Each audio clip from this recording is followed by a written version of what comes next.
Welcome, low ego action heroes. I'm Debbie Levitt from Delta CX. We are a full service CX and UX consultancy. And this is my Axure 10 Core Skills course. I've been using Axure since February 2011, and I've been teaching it for many, many years. And in fact, I've been one of Axure's recommended trainers since 2014.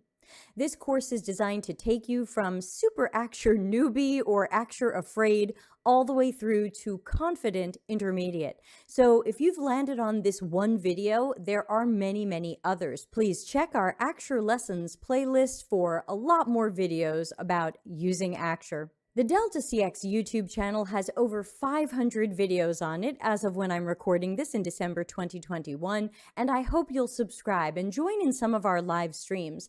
I'm live usually 3 or 4 times a week with teaching UX research and design, talking about CX, helping people get into the profession, helping leaders and managers, and of course, don't forget Tuesday, office hours, Ask Me Anything.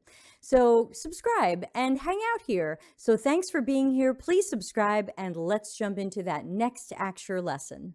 Let's learn a little bit about variables in Axure. Variables are up here in Project Global Variables. Let's talk about global variables first. And the idea is that global variables are something that Axure can hold behind the scenes. It's a piece of information that Axure is retaining behind the scenes that we can either check against later in our conditions, or it's information that we can show to the user of the prototype. I'm going to now show you 2 ways to do each of these so you can start to get to know the power of variables. Axure also has something called local variables, but I tend to teach those in my advanced class. So for the purposes of the beginner to intermediate core skills class, we're going to take a look at global variables and some common ways that I use them. So I happen to be here on the progressive disclosure page, and I'm just going to start here. And the first lesson that we'll learn is, what if we asked someone their name in a form somewhere on our website, and then we wanted to use that name later and show it back to them to say, "Hi Debbie," or maybe it's an e-commerce site and we have people put in an address, and then instead of showing them 123 Main Street, we show them the actual address that they put in. Again, not totally necessary, but certainly more realistic. So anytime you want to kind of trap and hold information that you're going to use behind the scenes for yourself, which I'll show you after this, or for showing back to the customer, variables are probably the good way to go. So for our example here, I'm just going to go super simple, underbuild a little bit. I'm going to grab a text field, and I'll put in the hint text first name. Let's just imagine we're going to capture someone's first name, and then we'll give them a button that moves them to the next page. Now again, that's probably not what our form would look like, but let's imagine that we have a form and we're collecting information, and we want to make sure that we have grabbed someone's first name, last name, address, whatever it might be, and held it behind the scenes in that variable so that we can then say something nice to people later. In fact, let's make a new page, and I'll call this welcome, and let's pretend that when people hit this page, we welcome them. So I'm going to make a little text block here. It can be anything, and say, "Welcome, low ego action hero," as we say on the Delta CX YouTube channel. So let's imagine that that is what we're going to welcome people with, and if we know their name, we're going to replace low ego action hero with their name. Now notice I said if we know their name. Once you are thinking if, or you say if out loud, you're probably going to need to write some conditions. So let's do this in baby steps. The first baby step is, can we have someone write their name here, and when they click continue, we grab that information and hold it in our variable. So since this first name field, whether it's medium fidelity or designed, is going to be a field that we refer to ask Axure to grab what's in there, then I'm going to give it a name. I'll call it first name input. and that way we can easily find it later. And I'm going to make the action happen on the button. When someone clicks this button, go to the forms in my field and let's capture and hold behind the scenes whichever pieces of data we want. So the interaction on the button says when people click the button, scroll all the way down to the bottom, look for set variable value. Now, variables come in pairs in the sense that you have the name of the variable and then you have the data that's in the variable. If you've ever messed with old-timey databases or even modern databases, you might think of it as the label and the value. So the label was what we called a variable or some data, and then the value is what was in it. So we need to add a variable. Here's that window again. So I can say add, and I can call it first name. Now, variables is the only place in Axure where you cannot use spaces. As you can see from the instructions here, it must be alphanumeric and it must be less than 25 characters long with no spaces. So I'm going to camel case my first name so that it easily looks to me like first name. Now we've created a variable, but we didn't set its value.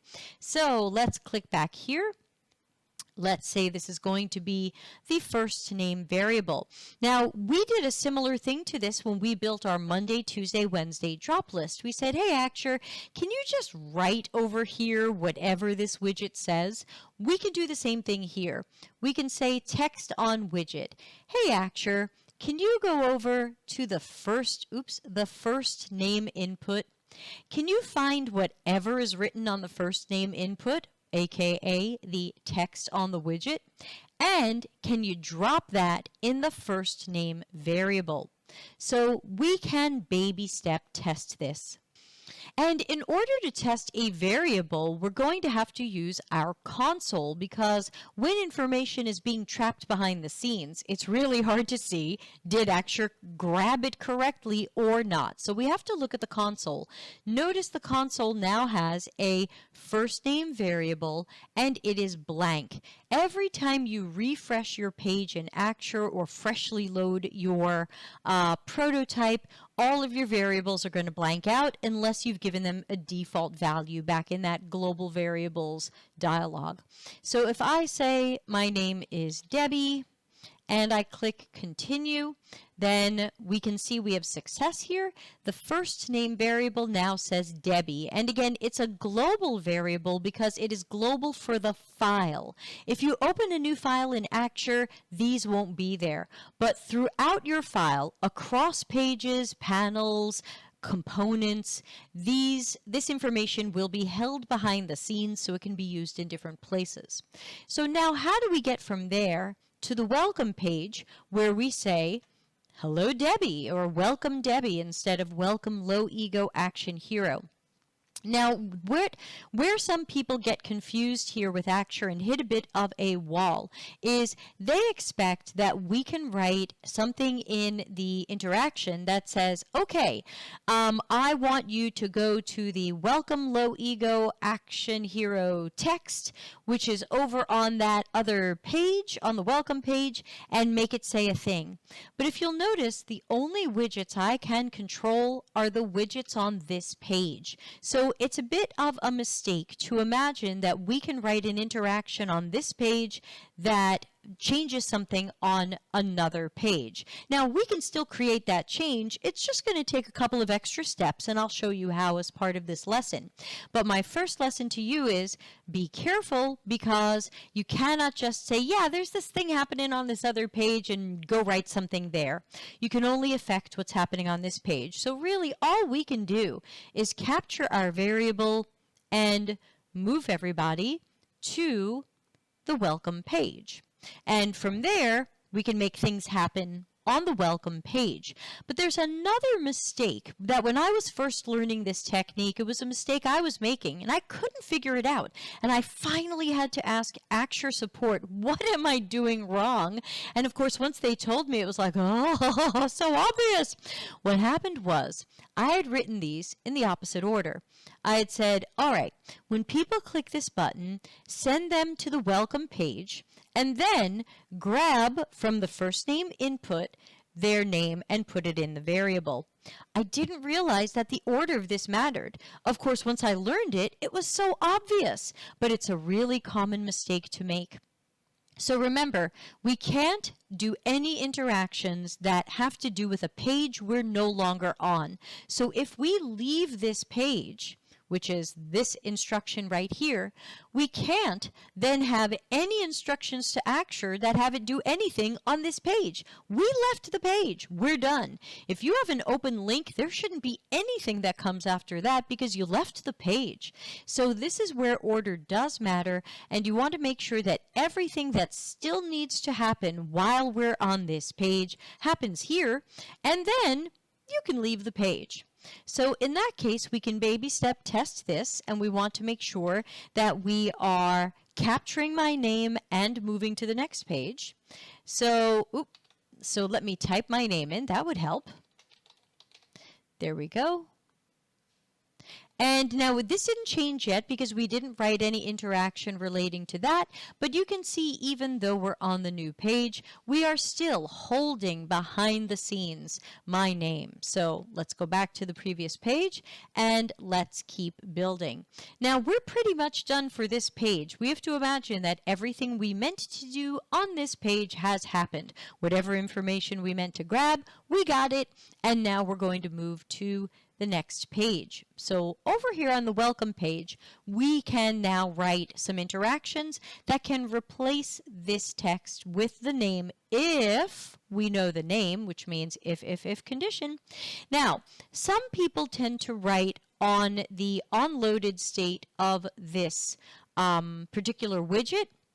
You can do that, no points taken off, but I find, at least for my habits, it's better to write anything that happens when the page loads on the page loaded interaction, because otherwise you're going to have to fish through all of the widgets on the page, and there could be hundreds, to try to figure out where is that widget and where did past me or previous coworker write all this stuff. So I tend to do it on the page loaded interactions. So that means I click away and I click on the page until I see page interactions, and then I can say, well, I'm going to pop open my editor window. Now we don't care if people clicked on the page. That's not what's happening here.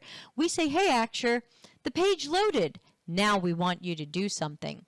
And people use page-loaded interactions a lot. So sometimes if you're troubleshooting someone else's file and weird things are happening and you can't figure out how they're happening or why they're starting, check page-loaded.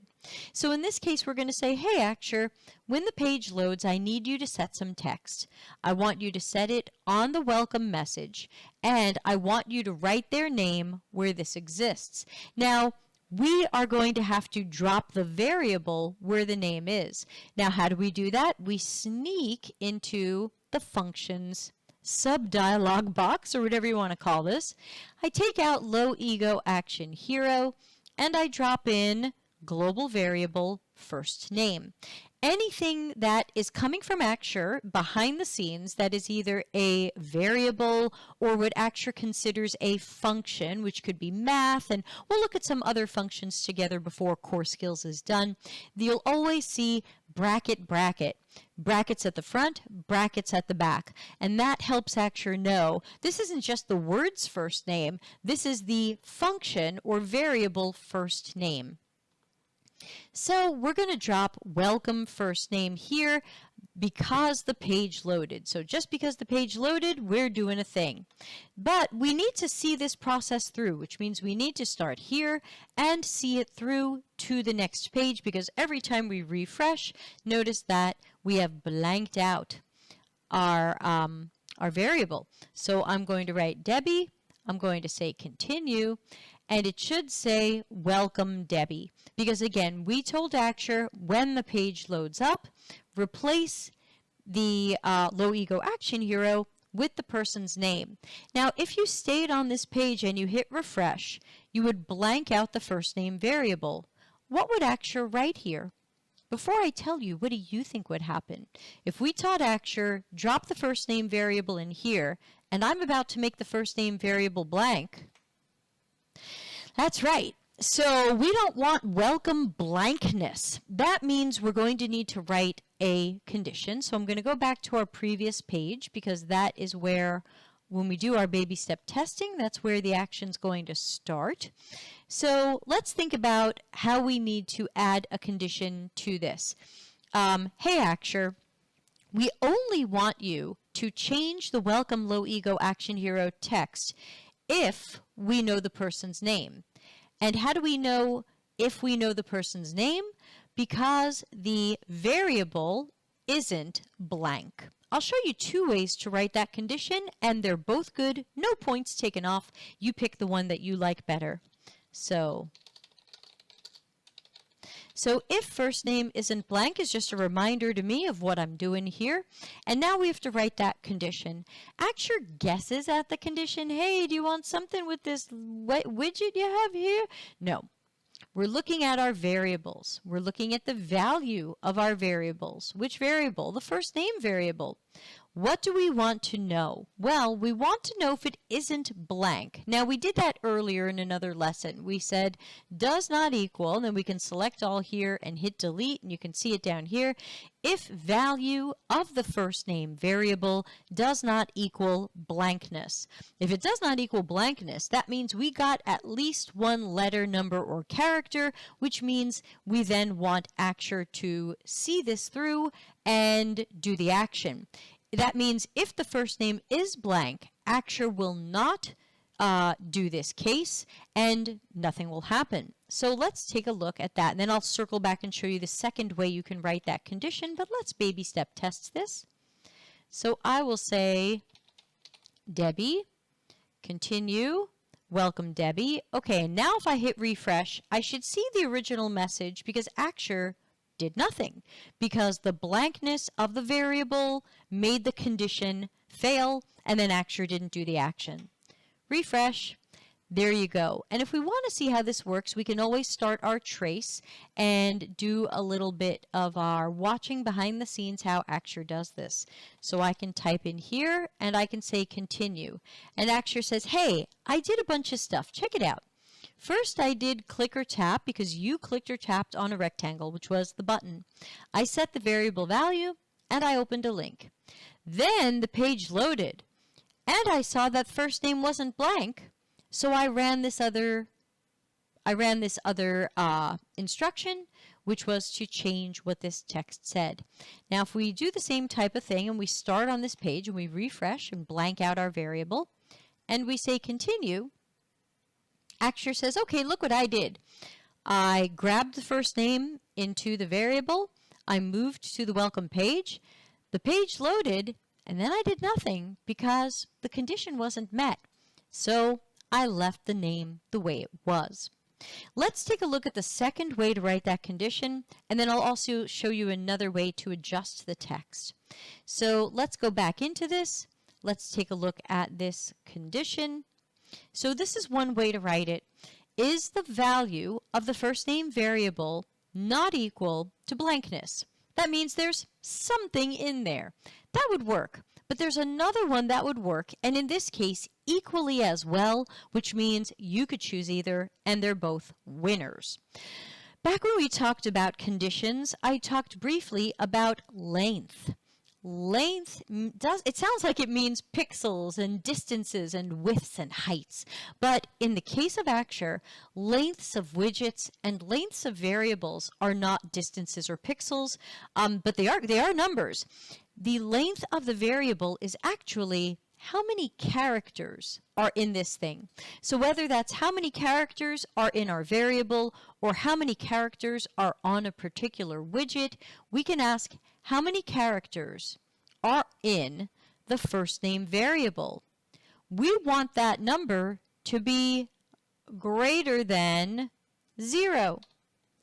If the length of first name is 0, that means there are 0 characters written in first name. That means it's blank, and that means we don't want Axure to take the action welcoming people by a name we don't have. As soon as this number is greater than 1, even if someone wrote my name is Q, and someone could be Q, then this will work because it is greater than 0. You wouldn't want greater than or equals to 0 because 0 would be blankness, and now it would work that way. I guess you could also say does not equal 0 or things like that. I just like to say is greater than 0, and that should also work equally as well. Let's refresh. Start here at the beginning of our little two-step process or one-step process. Debbie, continue. And it works because we had more than 0 characters. I could do it again. Hello, I am Q. It still works. We have more than 0 characters. But as soon as I have 0 characters here, length of variable would be 0. Axure says, yep, I'm not going to change it. The length was 0, so we don't want to put blankness here. So those are two different ways to write your condition where really both of them would be just fine. Whether you said length of value of first name is greater than 0 or the text on the variable of first name is not blankness. Either one is fine, no points taken off for either. Now let's take another look at setting that text. There's another option for setting text. It's a little bit ugly, but I like to show people anyway so that you know it exists. And that is, instead of set text, you could set rich text. Now let's not be too fooled by the word rich. It is not that rich, especially because there's no global widget styling here. But if for some reason you needed to manually style some aspect of this, you could. We could say that the name is going to be bright blue and it's going to be in a completely different font because I'm wacky. And it's going to be super giant. I mean, this is just ridiculous. Don't do this, but I'm just showing you, you could. So now I've got rich text, though again, let's not pretend there was anything rich about that. And I'll need to start on our previous page where I can give Axure the name. Otherwise, I've got blankness.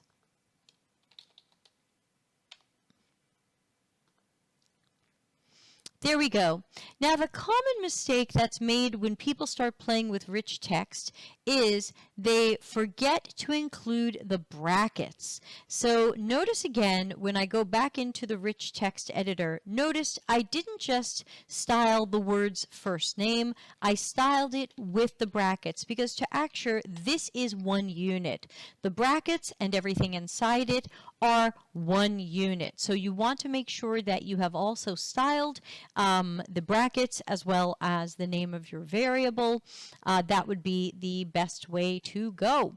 That's the common newbie mistake that I see.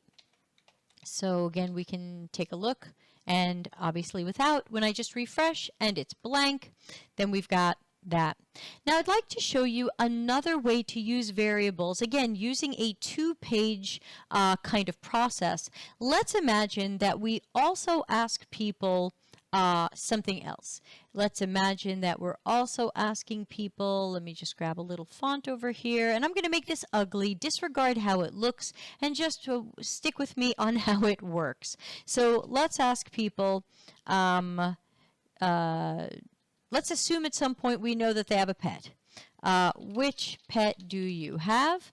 And let's imagine that we create some radio buttons for dog and cat. Of course, there could be other choices. There could be none of the above. I mean, again, we're just doing this to be silly and to have an example. Let's say I've got dog, and let's say I've got cat. And let's imagine we know these are pet owners with either a dog or a cat, so one of these answers is going to be right. Now, of course, we haven't exactly prepared for what if it's both, but let's pretend that we're asking people something that is binary, something that is one or the other. Do you have kids? Yes, no. Gender questions, which are not as binary as they used to be, but you might have a fixed number of responses. And so let's imagine that these are the only two options, and let's just pretend together that this makes sense for what we're doing. And then let's imagine that for the purposes of our prototype, we want to grab and hold behind the scenes whether or not they said they have a dog or they said they have a cat. So let's imagine that if they click on dog, and we'll still assume that this button submits the same form. So let's pretend this is part of the same form. Hey, Axure, when someone clicks on dog or selects dog, we will set a variable. Let's make a new variable. Let's call this one pet. And no default value. Let's let people answer this the way they want. So we've got to click on this a couple of times to make Axure wake up. So, hey Axure, grab that pet variable and let's set it to, and again, we can practice with our text on this, text on widget this. So again, if they click dog, the value will say dog, and if they click cat, the value will say cat, but that's only if I copy and paste this. So let's copy and paste this over to cat, because now that we've used this, they should both work. But we can baby step test this. Let's go back to the page where I'm building this. Alrighty, now let's watch my variables here for pet. When I click dog, it says dog, and when I click cat, it says cat. And again, oops, we got snake eyes. Don't forget to put them in a radio group because there can be only one. Pets. All right, now let's imagine that on our welcome page, we've got different things that are going to welcome people based on whether or not they have a dog or a cat. Maybe we show them dog and cat stock photos. Maybe we ask them dog or cat related follow-up questions. So I'm going to create a dynamic panel, and I'm going to call this pet panel. And let's say it's got 2 states. Let's say one state is for dog. And let's imagine that when they get in there, we can isolate this. When they get in there, they see a picture of a dog. Let's drag out the image.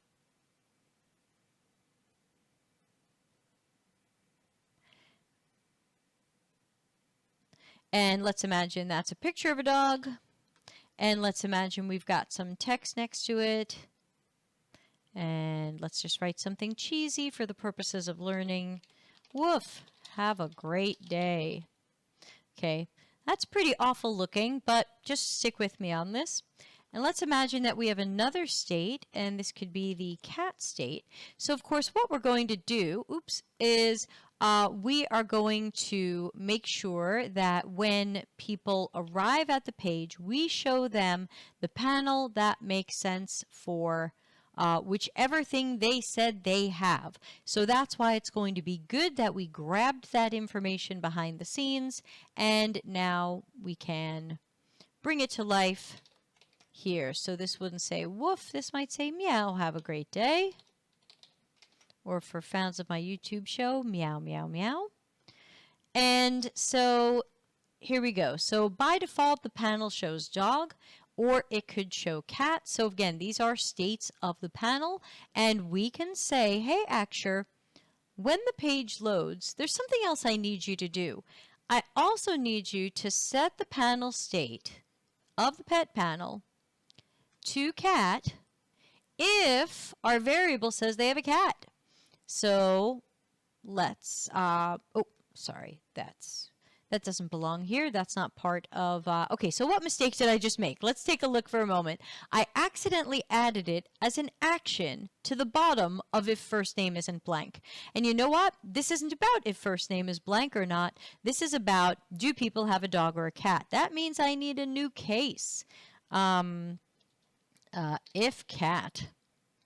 Okay, Axure, I need you to go into our variables again. I need you to go into pet. And I need you to tell me if it says cat. If it says cat, then I need you to set the panel state of the pet panel to cat. I don't need any animations, just do it at lightning speed. And so again, make sure you have separate cases. You can see these from the weird colors Axure does. If first name isn't blank is whether or not we're going to write people's names up here. And if they have a cat, is what we do with this panel. They're completely unrelated, so we need these two things. Now there's one mistake we're about to make here, and it's definitely a little bit more intermediate, and it may be tough to wrap your head around at first. So let me talk you through this, and hopefully it'll make some sense. Right now, we've taught Axure that when the page loads, if the first name isn't blank, then change the text. Or else do this other thing. So remember, when you see an if and an else, you're teaching Axure, hey Axure, either do this if the condition is good, or else do this if the condition is good. What happens is Axure is a happy little robot, and once they find the condition that's good, if there's an or else, they say, well, I don't need the or else. This condition was right, so I did this thing. I'm done. And it doesn't try to run this case. So what we actually have to do is teach Axure, wait a minute, these are unrelated. This isn't some binary thing where it's either this or that. These two are unrelated. I want you to try to run this case, and if this condition is true, take this action. And I want you to try to run this case, and if this condition is true, take this action. Now, this is a common mistake, especially for newbies. You're going to build this thing and you're going to go, the name changed, but the panel didn't. What happened? That's because Axure did the first thing and said, oh, I'm done. So the secret sneaky trick here is to come over here where it says else and context menu click and come down here to toggle if and else if. And what it does is it says, oh, I'm not an else anymore. I'm going to try to run this case. If I can do this, then run the case. And I'm going to try to do this. If this, I'll run the case. And now that gives these a nice separation. These aren't related. It's not if this or else do this. It's now try to do this one and try to do this one, and just use the conditions to tell Axure whether or not either or both of these can happen on the page loading. So let's walk through our process from the start. Let's do a big refresh here. And let's say, hi, I'm Debbie. And let's say I have a cat. And now we're going to move to the next screen. And there you go. Axure says, look at me. I changed the panel state to cat because pet was cat. So this says, cat, meow, have a great day. And then we could go back. We could refresh and try this again. Hello, I'm Deb. I've got a dog. Continue.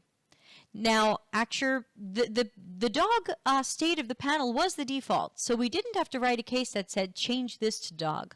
We just had to have Axure do nothing because the pet did not say cat, and so since the pet didn't say cat, Axure said, nope, not going to do that. And so it just shows us the default state of the panel, which in this case is dog. Now, I've used things like this in the past for health questionnaires where we ask someone a gender and then we ask them health questions that relate to certain genders, such as reproductive health. This happened to be a reproductive health project, and so it did matter what that person's gender was so that we could ask about certain parts and conditions for what that was. And so this is a good way to really kind of customize content and make it more realistic for what you're building. So if they have a dog, we can show them a dog. There's lots of ways to use this type of idea and these global variables. It could be pro-level customer versus enterprise customer, and they see different things in your prototype and they have access to different things, and if they're not enterprise, they don't see certain things, or if they're not enterprise, they see a sales pitch for enterprise.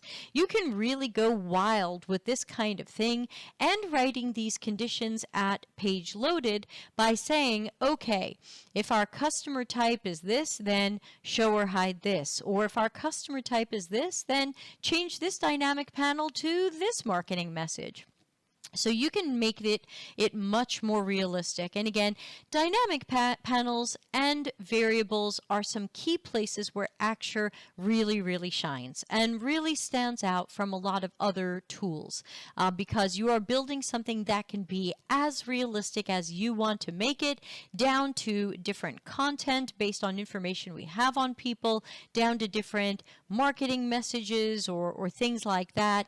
And it just really helps you in your building process. It helps you with socializing this with other people, and of course it helps with more realistic usability testing. So that's usually what I teach at the beginner level for variables, for getting to know variables. Remember, you can always find your global variables under Project Global Variables. You can create or move them around if you'd like, or of course you can create them on the fly as I did as you are building your interactions. Catch you in the next lesson.